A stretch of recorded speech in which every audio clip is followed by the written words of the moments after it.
What's up, everyone? Welcome back to another episode of the High Value Agent Podcast, where we inspire people to create a better life through real estate.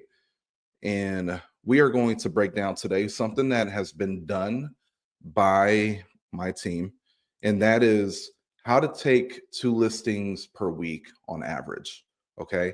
How to take two listings per week. So, over the past year, we have signed at least two new sellers per week. Two new sellers, people that are saying, yes, we want to sell our home and we want you to be our agent. We have been doing that consistently. And actually, over the past 3 to 4 months, that number is actually higher. But I went back 12 months to just see, a little more historical data to see where do we line up, and we've been consistently taking at least two new listings per week. So I'm going to share with you guys pretty much what we're doing to accomplish that. Now, my number one commitment to you guys is to make sure that we understand one thing. Business and growth in business is 90% psychology, 10% strategy. Okay. I'm going to focus on both in this conversation. A lot of the times we forget that, or maybe we never knew this. Confidence and commissions go hand in hand. Sellers, when you're meeting with them or when they're deciding to start interviewing agents for the job of getting their home sold, they're looking for a confident agent, a confident professional. They're not looking for an amateur. And actually, we're in a market to where sellers are more open to interviewing multiple agents these days. I mean, that's always been a thing, right? Like if you're looking for a doctor or you're looking for a surgeon, you're probably going to interview multiple surgeons before you make your decision. Well, a lot of sellers, I'm noticing, they're talking to multiple agents or they know multiple agents. And they're not just always going to go with Johnny, their little cousin who just got their license, and they're going to go with Johnny to do Johnny a favor because they're family. They're now looking for the true professional. They're not looking for the amateur. They're not trying to do a family member a favor. And I learned that because there's been clients that I personally have helped, and they had family that was already in the business. And they told me, and I've had two different sides of this. I had people tell me I would never do business with family. You have those people, right?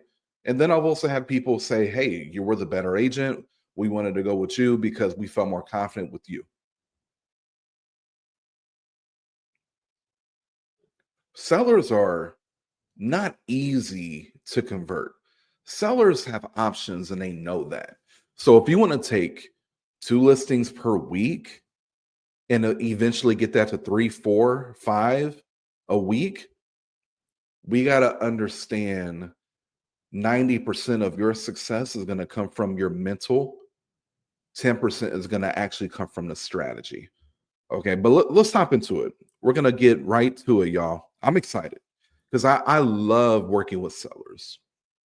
I love the game, the adrenaline rush of stepping onto the court or the football field or stepping into the arena, aka the client's home, and building as much rapport as possible, following a proven process.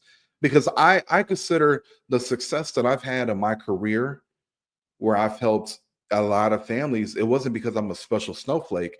It's because I followed a process to a T. There's nothing special about me. I found a process, I developed a process through trial and error and through other people, my mentors and my coaches pouring into me. And I created a process that works over and over and over again, which is why people can come in to coach with me or can join our team. No sales experience, brand new agent right out the gate, and could sell over 30 homes their first year.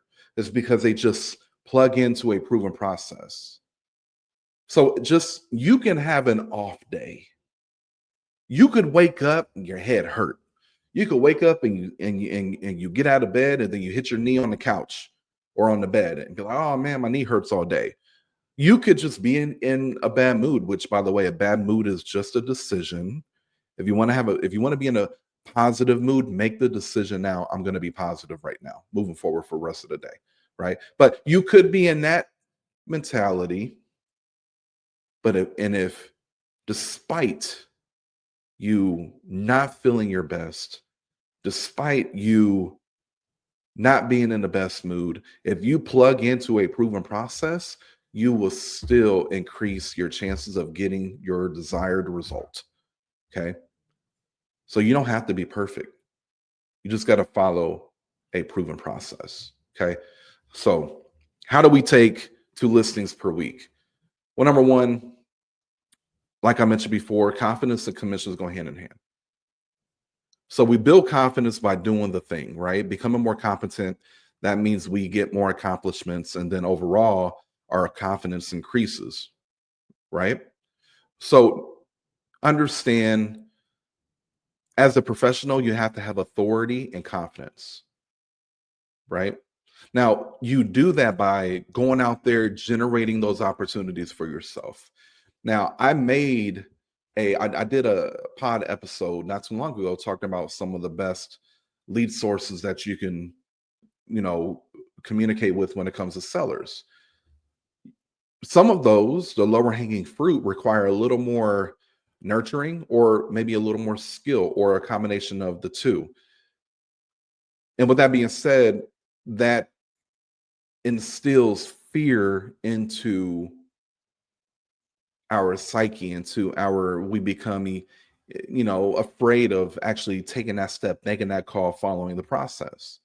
And untamed emotion is the enemy of performance. So you have to make sure that you keep your emotions between the lines and don't allow the fear of rejection to stop you from building an incredible business and life for your family. So call that for sale by owner. Go meet with them, right? Call that expired. Do some circle prospecting or some door knocking, right? It would be beautiful to do it in your own neighborhood. Like, how many times do you drive through your neighborhood and you see a home for sale and it's not your sign, right? I literally did that this morning. I was like, dang, about, I don't know, maybe about 10 doors down, there's a home that just hit the market. And guess what? It's not our team. Now, again, we take a lot of listings, but it feels you feel a certain way when you see your neighbors listing their home and it's not with you, right? I mean, let's just be transparent right now. Like, that sucks. You got to be willing to go out there and talk to people, right? Generate the opportunity. And then we got to have a presentation that gives us the confidence to get in front of people and will allow us to convert. Once we get them converted from listing sign to closing, what is our process? How are we going to take that listing and get it onto the market? And then through proactive communication, through providing exceptional service, nurture that relationship and put that client in the best position to get their home sold, right? And then one thing too that I notice is you cannot fold, because throughout the journey of working with clients, sellers, they will test you. So you got to make sure you do not fold. So real quickly, if you didn't watch that episode where I was talking about who you could talk to when it comes to generating the opportunity, you got expireds, you got FISBOs, you got past clients, you got SOI, you got circle prospecting. Okay. You got many different things you can do. Many different things you could do. All right. So let's get into um, what we focused on a lot. I'm going to give you a few takeaways here. So more control, more leverage as a professional. You got to be highly skilled. You got to be confident. And then you got to be prospecting based. When you prospect, You now increase your authority. When you generate, you do not have to tolerate. That's a writer downer. If you generate, you don't have to tolerate. The more you stick to your schedule of prospecting on a daily basis, the more authority, the more abundance that you walk around with. Okay. When you are talking to sellers, make sure you're asking questions and gathering information. A lot of us, when we're talking to somebody on the phone and they are a potential client, we are trying to do a consultation via a phone call. Don't do that. Identify what is the problem. Gather intel. Gather intel on the phone call. You give intel, you give information at the consultation, but in the phone call, I want you to ask questions. Identify their criteria of what they're looking to purchase, right? When they sell, they're going somewhere. So are they going to be buying? Well, what are they looking for? You want to identify why they're making a move. So what is their true motivation? Go three deep. Okay. I did a podcast episode breaking down level 3 conversations. Go three deep in that motivation. Then you want to identify how soon do they want to make that happen? What is their ideal time frame? Then at that point, you're going to set the consultation, and then you need to qualify extremely hard. Qualify extremely hard. Okay, let me slow down on that part. Again, I'm talking to a seller. And by the way, this is one of the preparation leading up to the consultation is extremely important. And part of your preparation is the phone call, your initial dialogue with that potential client, right? So again, what are you looking to purchase? What, how many bedrooms, bathrooms, location? You want a condo, townhouse, house, 1 story, 2 story. Like, you got to find out what is their criteria. Identify after that their motivation. Why are we making them smooth? And why is that important? And then why is that important? How soon do you want to make that happen? So your time frame. Okay. So criteria, motivation, time frame. And then let's go ahead and meet. So we set up a day and time. But before I get off the phone with you, Mr. Seller, there's a few more questions I want to ask just to make sure I'm prepared when we meet tomorrow at 4. Okay. You have another minute or two for me? Perfect. Now I'm going to ask more questions that are going to give me the information that I need, more information that I need to prepare for the meeting. You got it? One could be, and I'm gonna give you an example. I think I have a document that my team uses that has maybe 10 to 12 additional questions on there. Not questions that are gonna have you on the phone for another 20 minutes. It could, but just very technical questions that are going to allow you to prep as an authority. One question would be, and this is the first one, is when I see you, what do you want to list your home for realistically? What do you want to get for the home? The next question would say, well, I am a real estate professional. Obviously, I study homes and I'm in the market every single day. So I would assume you will list your home at a price that would cause it to sell. Is that correct? Again, what do you want? I would assume that you're going to listen to me and you're going to choose a pricing strategy that's going to cause your home to sell. Yes. And you're not going to say, like, I'm summarizing what that second question was. Okay. Um, Third question could be, are you interviewing any other agents? Another question could be, could you describe the home for me? Okay. Another question would be on there. Um, is there anything about the home that will cause it not to sell? Or is there anything about the home that would um, cause the value to go down, or just questions like that? What are you looking for in a real estate agent? What are you looking for in the agent that you decide to hire? How will you know when you found the right agent? Have you ever decided to sell it yourself? Like, these are qualifying questions. These are questions that you're probably not getting to in your initial conversation before you set the consultation or the presentation, right? Another question could be, and here's one that I know a lot of people are terrified of. If everything makes sense and you feel comfortable and confident that I can get you to motivation in the next time frame, whatever time frame they said, and you feel comfortable, confident about everything we go over, will you be ready to put me to work when we meet tomorrow at 4?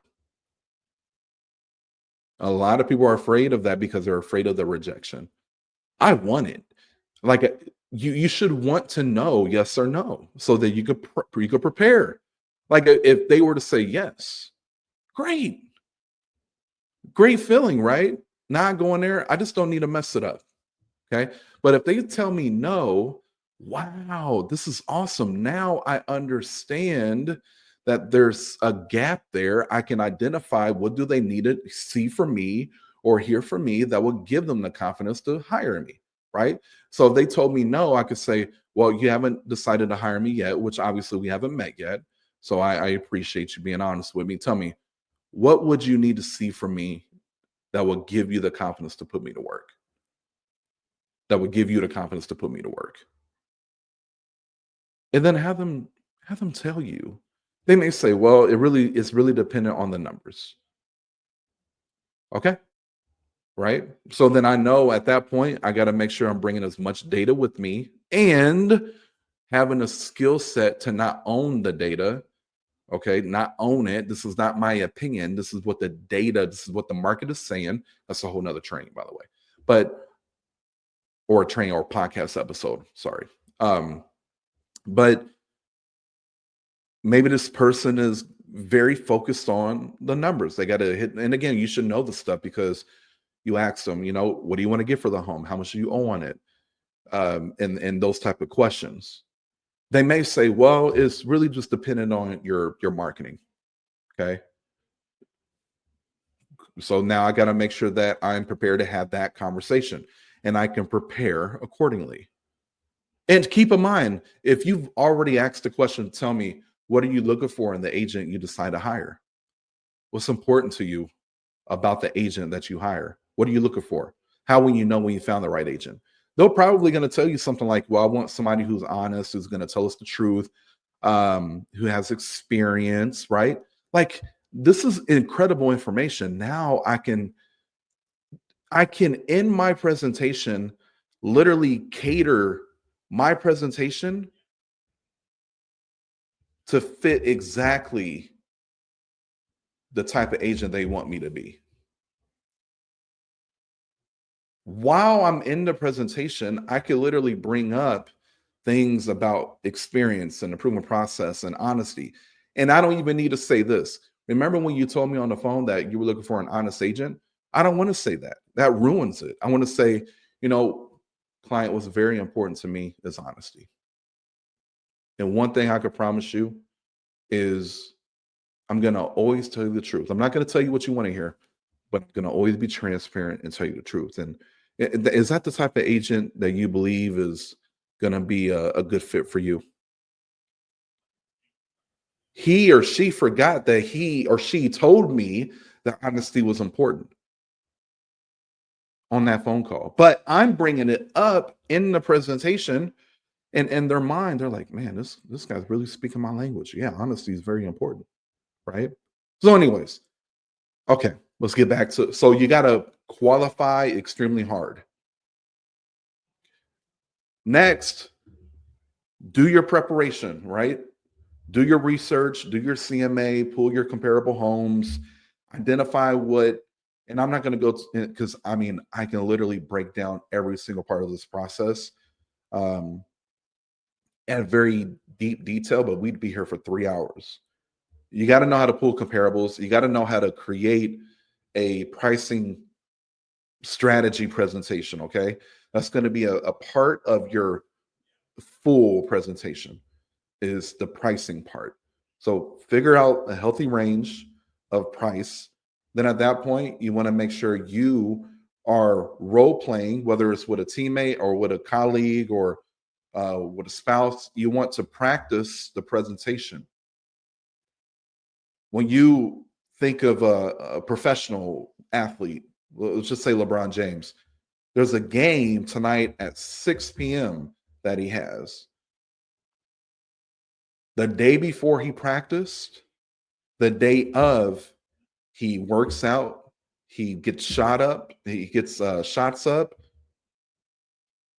he stretches, all of that. We're probably talking 4 to 6 hours of preparation just to play 35 minutes in the game. Yet we set a consultation with a seller, which, by the way, are extremely difficult to do these days because there's not many of them out there. And we want to show up without not being fully prepared and not practicing what we're going to say. And we expect to do a lot of listing business. Now, again, could you show up and half-ass it? Yeah, that'll work every once in a while. But if you want to be elite, if you want to take 2 listings a week, which is elite, that's not going to work. You got to be a professional. Okay. So get your presentation dialed in and practice it. Price the home at a price that will cause it to sell. Do everything in your power to not overprice homes. Okay. You're not serving your client at the highest level. And again, this is a skill. The way you communicate it, the way you are able to articulate the data and interpret the data, right, to the client is a skill set. Then you got to be very good at closing. You got to be very good at closing. You got to have composure, right? You got to have confidence and conviction. Then you got to be obsessed with high value service. You have to be obsessed with providing the best service humanly possible to that client. You treat that client with all respect. You love on them. You're strong with them, no. Which, by the way, like, being strong and being an authority is caring. Then make sure that when you are negotiating, you're strong. Be strong. Okay.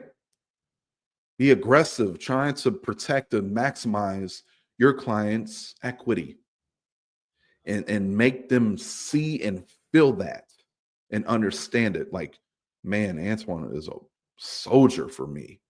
Like, I couldn't find a better agent that's going to go to war for me. You want them feeling that way, like, oh my God, like this guy or this girl is incredible. And then attach to the process and detach from the outcome. And what I mean by that is things are not going to go perfectly, right? Don't be so up and down with your emotions because something goes left and then it goes right and it's not staying on path.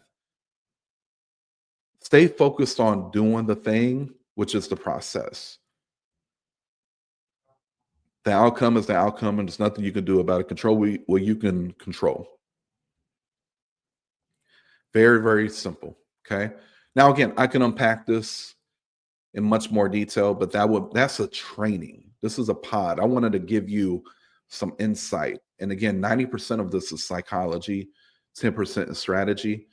So we really focus on the psychology of it today. We did some tactical stuff too, but you don't have to overcomplicate it. If you want to be an elite, a high value listing agent, then you got to do the little things at a very high level. Okay. All right. So make sure that if you're going to do this, make sure that you commit to having a schedule that you can follow on a daily basis in your business that is going to have you do your core activities, your money making activities. Again, the more control you have, the more leverage you have, the more confidence, the more authority you have. If you are allowing your day to happen to you and you not conquering and attacking the day, then it's going to be very difficult again to do this stuff. First start with, am I waking up when I'm supposed to? Am I doing things in the morning that's filling my cup, right? That way, when I step into the office, I'm ready to make my calls. I'm ready to follow my process to build up my pipeline. I'm ready to, I'm setting these consultations. I'm prepared. I'm dialed in on my like all this stuff goes hand in hand. You again, the more you do this, the more authority and leverage you have. The easier it is to look a seller in the eye and speak with conviction because you have 10 other listings, right? So it starts there. And then you sticking with your commitments throughout the day is what is going to help you be a high value agent. Okay, cool. All right, y'all. You already know what to do. I'm gonna put a bow on this one. Like, comment, subscribe, leave us a review. Come back to this one. This is one you listen to multiple times, okay, to get you in the correct mindset. But we got some fire guests coming. I'm excited that I was able to do a couple solo ones just because it's fun. But I got some incredible guests coming on here in the next few weeks. So be on the lookout for that.